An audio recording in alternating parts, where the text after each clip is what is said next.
Hi అండి, నమస్తే. నేను మీ లక్ష్మీరాజ్యం. ఈరోజు వీడియోలో పక్కా కొలతలతో కాకరకాయ నిలవ పచ్చడి చూపించబోతున్నా. కాకరకాయతో చేసే వంటలంటే చాలామంది తినరు, చేదు వగరు అని. కానీ కాకరకాయ తినడం మన హెల్త్కి చాలా మంచిది.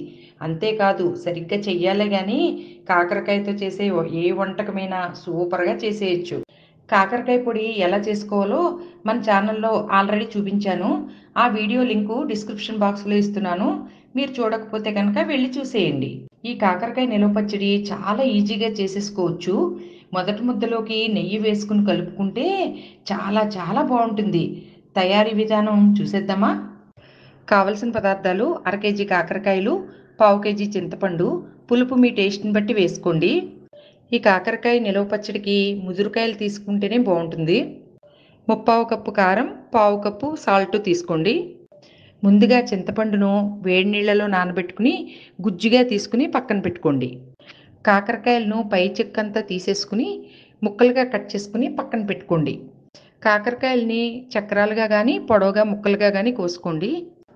కాకరకాయలు కోసుకునేటప్పుడే గింజలు తీసేయండి. కొంచెం మందంగానే కోసుకోండి. పచ్చడి ఊరినప్పుడు ముక్క మరీ మెత్తగా అవ్వకుండా ఉంటుంది. కాకరకాయ ముక్కల్ని ఒక కప్పుతో కొలతగా తీసుకుని 4 కప్పులు ముక్కలు తీసుకోండి. కాకరకాయ ముక్కలను కొలుచుకున్న కప్పుతోనే 1 కప్పు ఆయిల్ తీసుకోండి. స్టవ్ మీద కడాయి పెట్టుకుని ఆయిల్ పోసుకుని ఆయిల్ వేడెక్కిన తర్వాత కొద్ది కొద్దిగా కాకరకాయ ముక్కలను వేసుకుని గోల్డెన్ బ్రౌన్ వచ్చేంత వరకు వేపుకోండి. అలా అన్ని ముక్కలను వేపుకుని పక్కన పెట్టుకోండి. స్టవ్ మీద చిన్న కడాయి పెట్టుకుని నూనె లేకుండా 2 స్పూన్ల ఆవాలు, 1 స్పూన్ మెంతులు వేసి దోరగా వేపుకోండి. అవి వేగిన తర్వాత మిక్సీ జార్లోకి తీసుకుని మెత్తగా మిక్సీ పట్టుకోండి.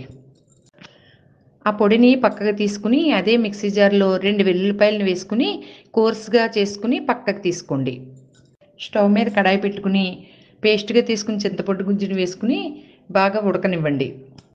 అది బాగా దగ్గరగా ఉడుకుతున్నప్పుడు చిన్న బెల్లం ముక్క వేసుకోండి. బెల్లం చిన్నగా వేసుకోవడం వల్ల మనం చేసుకునే పచ్చళ్ళకి అడిషనల్ టేస్ట్ వస్తుంది. చింతపండు పేస్ట్ బాగా దగ్గరగా అయిన తర్వాత స్టవ్ ఆపేయండి. ఒక బౌల్ తీసుకుని వేపుకున్న కాకరకాయ ముక్కలను వేసుకుని ముప్పావు కప్పు కారం, పావు కప్పు ఉప్పు వేసుకోండి. ఉడకబెట్టుకున్న చింతపండు గుజ్జును కూడా వేసుకోండి. మిక్సీ చేసుకున్న ఆవాలు మెంతుల పొడిని 2 స్పూన్లు వేసుకోండి. మిక్సీ పట్టుకున్న వెల్లుల్లిపాయలను కూడా వేసుకుని బాగా కలుపుకోండి. అన్నీ బాగా కలుపుకుని పక్కన పెట్టుకోండి. తాలింపు కోసం కాకరకాయ ముక్కలు వేపుకున్న నూనె వాడుకోవచ్చు. స్టవ్ మీద కాకరకాయలు వేపుకున్న కడాయి పెట్టుకుని 1 స్పూన్ ఆవాలు, 1 స్పూన్ జీలకర్ర, 2 ఎండుమిర్చి, కొద్దిగా కరివేపాకు వేసి వేపుకోండి. అవి వేగిన తర్వాత అన్నీ కలుపుకున్న పచ్చడి బౌల్లో కలుపుకోండి. అంతేనండి, ఎంతో టేస్టీ కాకరకాయ నిలవ పచ్చడి రెడీ.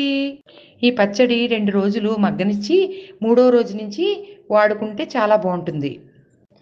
కాకరకాయ ముక్కలకి ఆ పులుపు, కారం అన్నీ పట్టి చాలా చాలా టేస్టీగా ఉంటుంది. మీరు ట్రై చేసి ఎలా వచ్చిందో కామెంట్ బాక్స్లో చెప్పండి. Take care friends, bye.